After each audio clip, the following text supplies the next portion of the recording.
आपको इस तरह की स्टोरी पसंद है तो प्लीज सब्सक्राइब कीजिए। आज तक जिसने भी शेयर मार्केट में काम किया है या फिर जो कोई भी शेयर मार्केट में काम करने का सोच रहा है, उन्होंने एक नाम जरूर सुना होगा और वो है राकेश झुनझुनवाला जी का। इनकी पॉपुलैरिटी इतनी है कि भले ही किसी को शेयर मार्केट में कोई कंपनी का नाम नहीं मालूम होगा, पर राकेश झुनझुनवाला जी के बारे में जरूर मालूम होगा।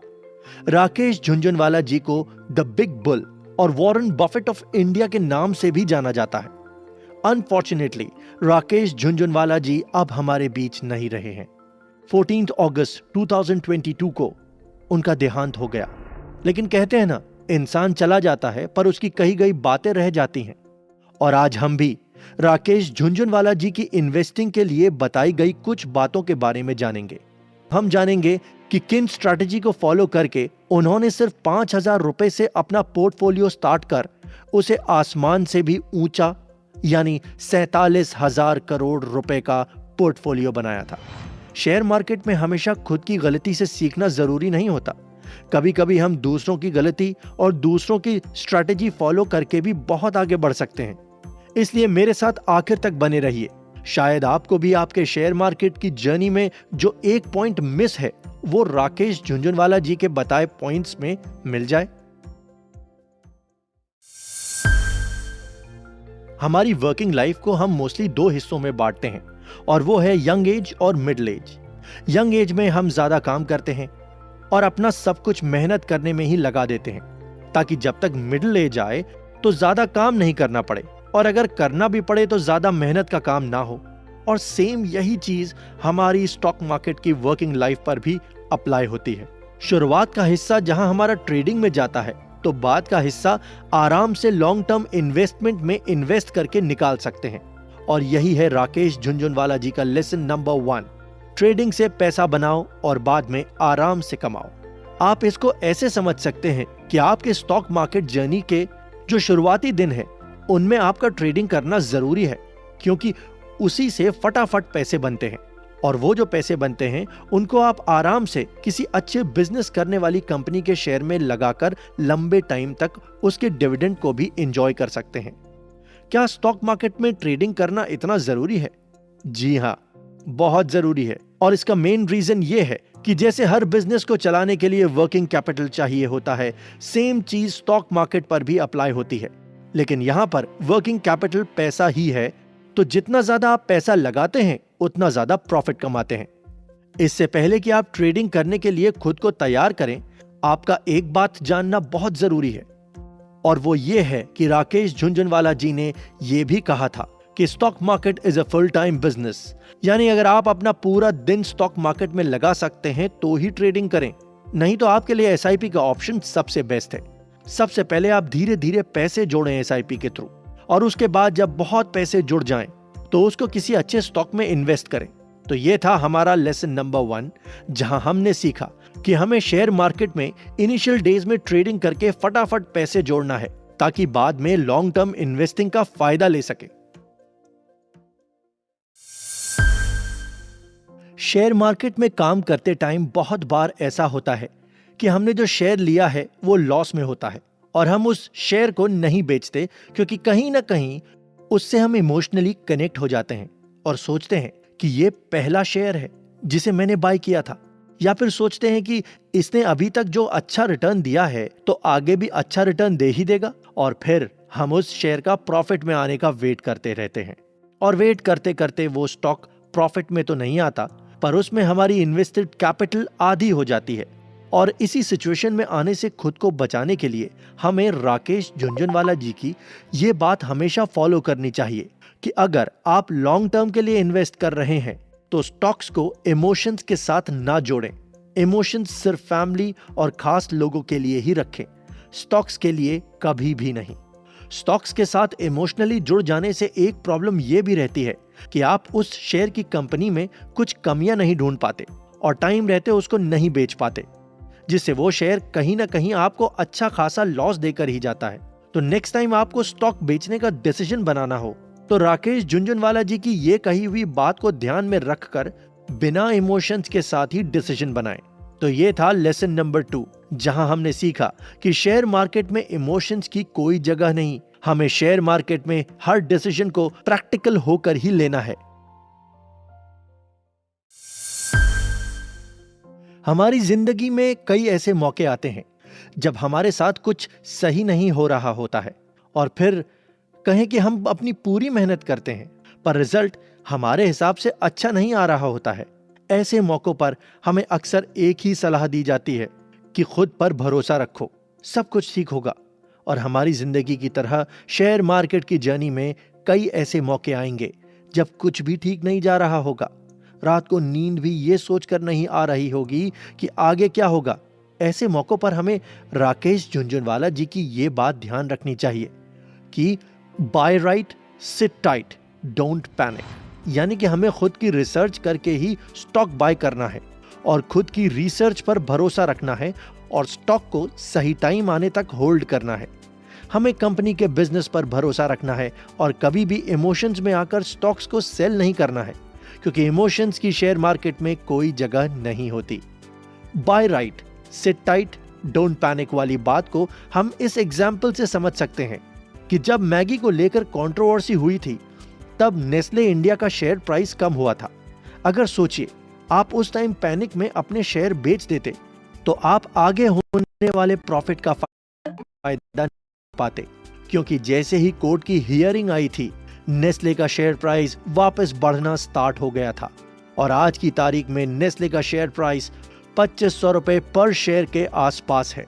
तो ये था हमारा लेसन नंबर 3, जहां हमने सीखा कि हमें कभी भी अपने सही स्टॉक को पैनिक में आकर नहीं बेचना है, क्योंकि शॉर्ट टर्म में कुछ इवेंट्स के कारण भी शेयर मार्केट में कंपनी के प्राइसेस भी ऊपर नीचे हो सकते हैं। जिंदगी में बहादुरी और बेवकूफी में थोड़ा सा ही फर्क होता है और स्टॉक मार्केट में भी लगभग ऐसा ही होता है। पर वो कैसे, वो सब मैं आगे आपको जरूर बताऊंगा। पर उससे पहले हमें एक बात जानना जरूरी है और वो है एक एडवाइस के बारे में जो ऑलमोस्ट सारे बड़े इन्वेस्टर्स देते हैं और राकेश झुनझुनवाला जी भी यही कहते हैं कि always do against the tide. यानी जब सब बेच रहे हो तब खरीदो और जब सब खरीद रहे हो तब बेचो। और यही सेम एडवाइस हमें वॉरेन बफेट से भी सुनने को मिलती है, बस उनके वर्डिंग्स थोड़े अलग हैं। अब मैं आपको जो बहादुरी और बेवकूफ़ी के बारे में बात बता रहा था उसको इससे थोड़ा सा रिलेट करके समझाता हूं। बहादुरी यहां पर तब होगी जब आप शेयर को तब बाय करेंगे जब किसी शॉर्ट टर्म इवेंट के कारण उसके प्राइस कम हुए हों, न कि कंपनी में कोई प्रॉब्लम्स है उसके कारण। और यहां पर हमारी बेवकूफ़ी या फिर कहें तो गलती यही होगी जब सब बेच रहे हैं पर आप उस कंपनी के शेयर बाय करते हैं, लेकिन यहां पर किसी शॉर्ट टर्म इवेंट के कारण शेयर प्राइस कम नहीं हुए हैं, बल्कि कंपनी में कुछ फंडामेंटल गलती है या फिर कंपनी के मैनेजमेंट ने कोई बड़ा फ्रॉड किया है, इसलिए ये शेयर प्राइस नीचे जा रहे हैं।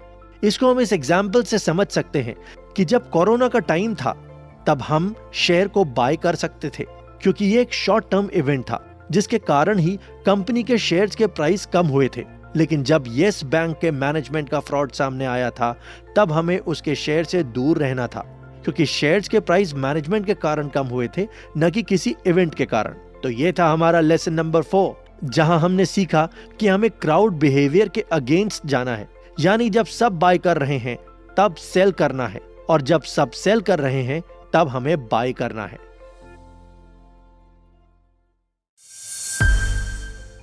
जिंदगी में जब भी कोई सही मौका मिले तो अपनी पूरी ताकत के साथ उस मौके का फायदा उठाने में लग जाना चाहिए, क्योंकि कभी कभी ऐसे मौके आपकी पूरी जिंदगी ही बदल देते हैं। और यही बात राकेश झुनझुनवाला जी को बहुत अच्छे से पता थी।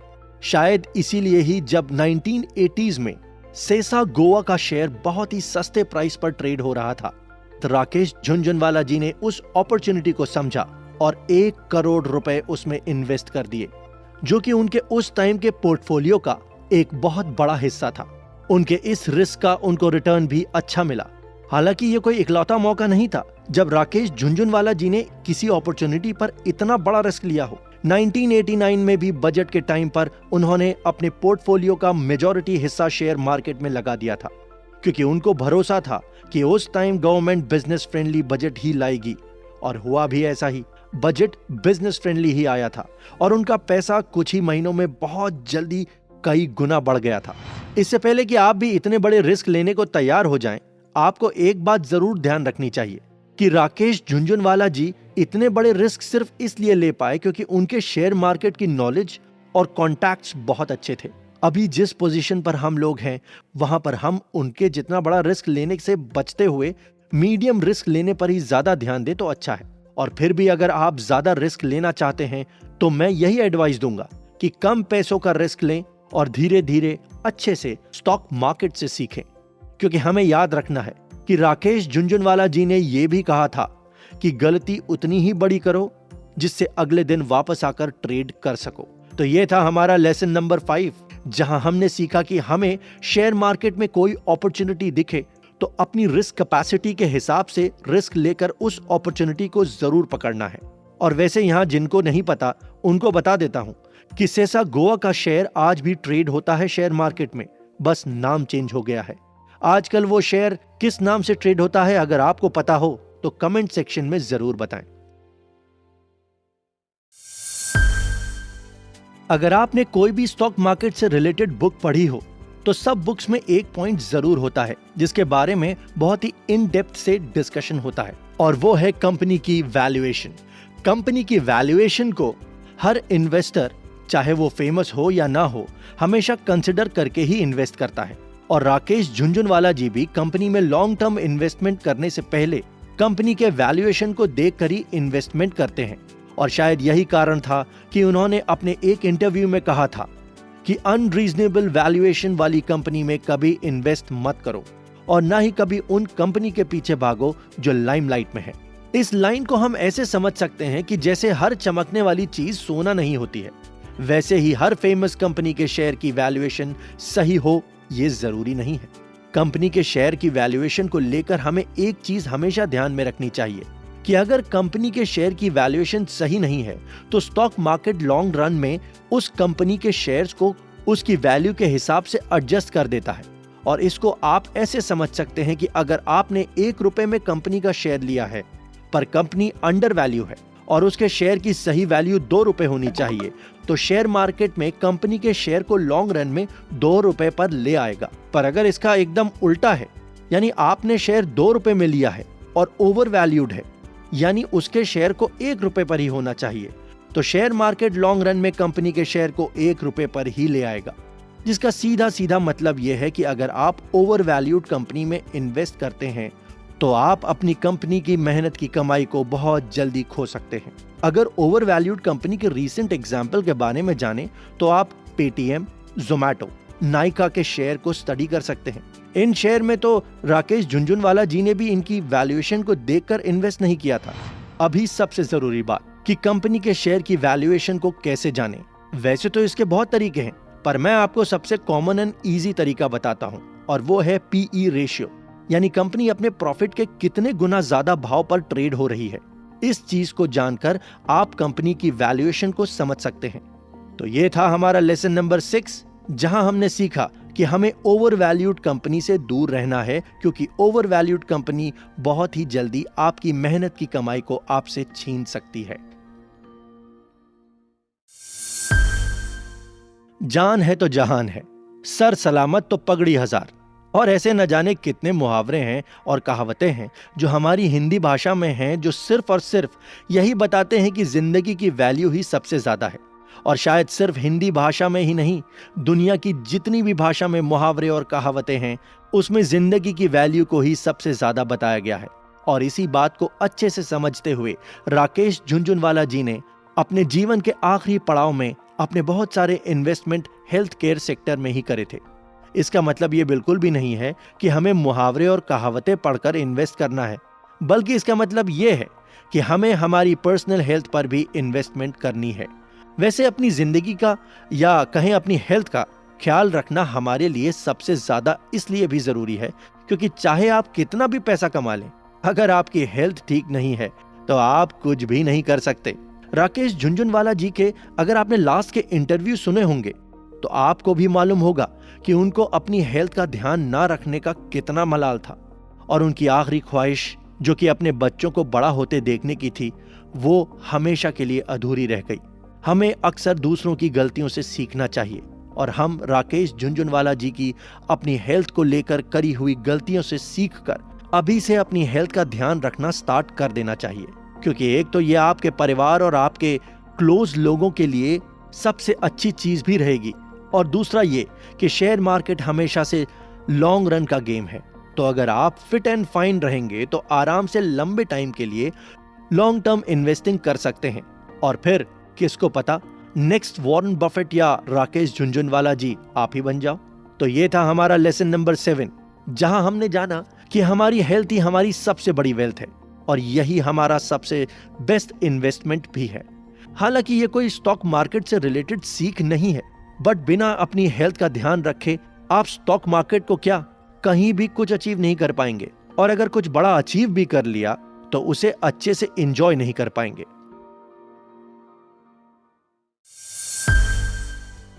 राकेश झुनझुनवाला जी एक ऐसी पर्सनालिटी थे जिनसे सीखने को बहुत कुछ मिलता है, और अगर उन्होंने शेयर मार्केट को लेकर जो भी बात बताई है और उन्होंने इन्वेस्टिंग के जो भी सीक्रेट्स अपने इंटरव्यू में बताए हैं उन सबको डिस्कस करें तो शायद समय हमेशा कम ही रहेगा। हम ऊपर के एपिसोड्स में बहुत सारी चीजें डिटेल में सीख चुके हैं।